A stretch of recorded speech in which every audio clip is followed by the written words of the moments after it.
me! Whoa! God, I love being a turtle!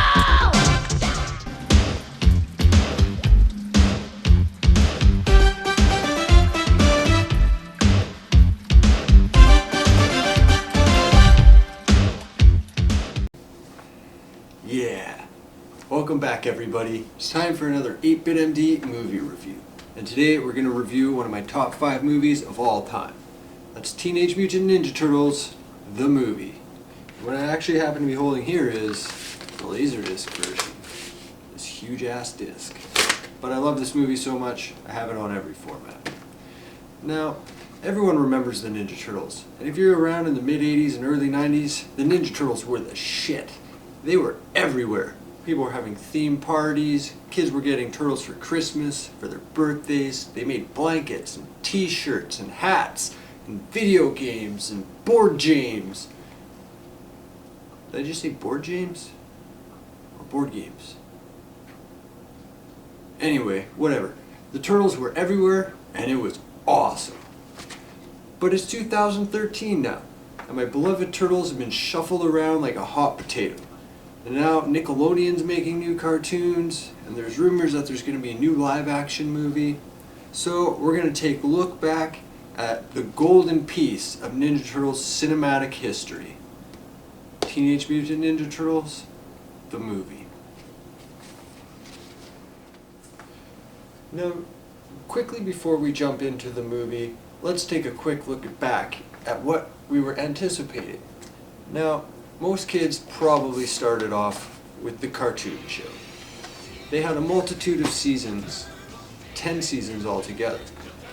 Now, when you were a kid and you were watching cartoons and you were lucky, your parents also bought you comic books, you might have actually been introduced to some of the running comics that they had for the Ninja Turtles, which I was lucky enough to have as a kid as well. Now, I had a VHS player when I was growing up, so Laserdisc was out of the question. But I'm such a Teenage Mutant Ninja Turtle fan, more like a nerd I guess, that I started to throw in the Laserdisc into the collection.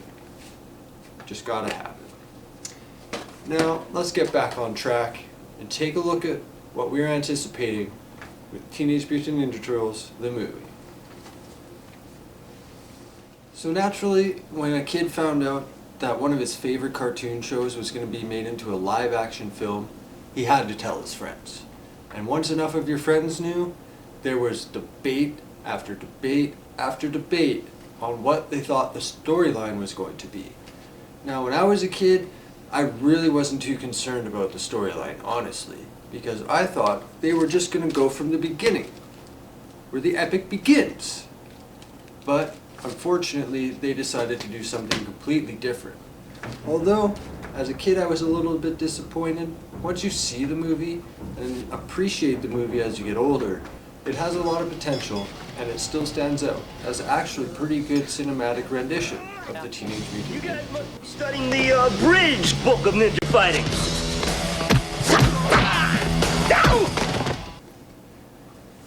Now, the movie has got a lot of complaints that there wasn't Bebop and Rocksteady, and Krang never made an appearance.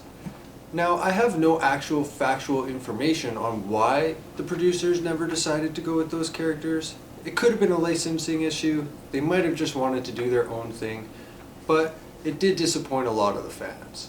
Especially out of the trilogy that they made when in our youth, we never got to see them. We got Toka and Reza. So everyone was a little bit disappointed that it wasn't exactly like the cartoon. When the movie opens, it opens exactly like they introduced the Turtles in the cartoon. So it had a lot of hope. The movie quickly gets established, showing you the Turtles, introducing you to April O'Neil and Splinter. And then you are introduced to the bad guys. In the city of New York, the Foot Clan is on a wild rampage of thievery, and the cops can't seem to stop them. And the funny thing is, they're not even being bribed. They're just completely incompetent. Apparently the only person who can discover anything about this mystery is April O'Neil, which is why the Foot try to silence her. I deliver a message. Now when the Foot try to silence her, Raph is forced to jump in, reveal himself to the Foot to save April O'Neil. To rescue her, he has no alternative but to take her back to their lair, where the identity of the turtles to the population is finally revealed. Now, April O'Neil actually turns out to not be a money-thieving bitch. She doesn't reveal the turtles. She actually embraces the fact that she needs to be hidden, and they need to be hidden. Otherwise, the Foot is probably going to silence them for good and get away with everything. Now, the Shredder is the ultimate bad guy of the cartoon series. Although he works for Krang, he's the one who does all the hard work, and he's the one who really is driven to take over the Earth. So naturally you know that in the cartoons, Shredder must be in the movie as well. Now the movie actually follows the story of Shredder, but not the Shredder that you know. Now unless you watched the cartoon and read the comic books, you wouldn't know that Splinter actually has two origins. In the movie, he was always the rat, and was transformed into a human form. Where in the cartoon, he was a human and got transformed into a rat. So this might have thrown off some fans who weren't really all that die-hard, or hadn't heard of the Ninja Turtles before. We're going to look at why this movie stands out. Number one, the costumes are awesome. They don't look cheesy, there's no seams, everything seems like it blends in perfectly with the environment. There's no CG effects that are ultimately way too cheesy for the movie, and the characters portray the characters exactly the way you want them to be portrayed. Raph is a bit of a smartass, Michelangelo wants to have a good time, Donatello wants to have a good time but he's intelligent, and Leonardo is the older brother and the leader. Now the story is, Splinter has been captured by Shredder. The turtles are broken. They need to find where Splinter's being held, rescue him, and become whole again, defeating the Shredder in the process. Now there's an unlikely ally for this process, and most people already know who I'm talking about. But for those who don't, he's also one of my favorite characters in the franchise. Let me introduce you to Casey Jones. Now as the movie progresses, naturally you see the turtles fight some of the foot soldiers. They find where Splinter's being held in an abandoned warehouse that the Shredder and the Foot Clan have converted into an Omega fortress of stolen goods and entertainment. It's pretty awesome. To tell you the truth, when I was a kid, I wanted to be a Foot Clan member. After seeing that, yeah. But anyway, as Casey Jones, the hero in my opinion, gets into the fortress and rescues Splinter, you know that the epic showdown is about to begin. The turtles come back in dramatic fashion, and the final standoff with Shredder. Now this was one of the greatest things I got to see when I was a kid. A live action version of the Ninja Turtles facing off against Shredder.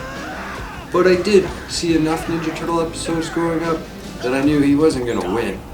And I was right.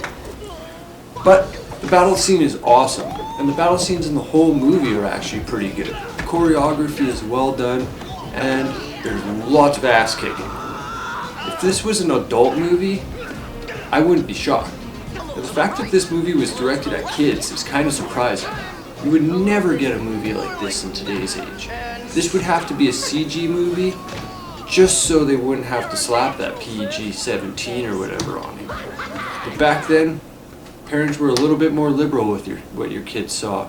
I remember watching Terminator and RoboCop all the time. To tell you the truth, this movie has almost as much ass kicking in it as a Chuck Norris movie. But anyway, I'm going to come back next season and we're going to continue this franchise, because there's 2 more movies to look at. Teenage Mutant Ninja Turtles, The Secret of the Ooze, and Teenage Mutant Ninja Turtles 3. Yeah, that's right. Just 3. Not Turtles in Time. Just 3. Anyway, it's a piece of shit anyway.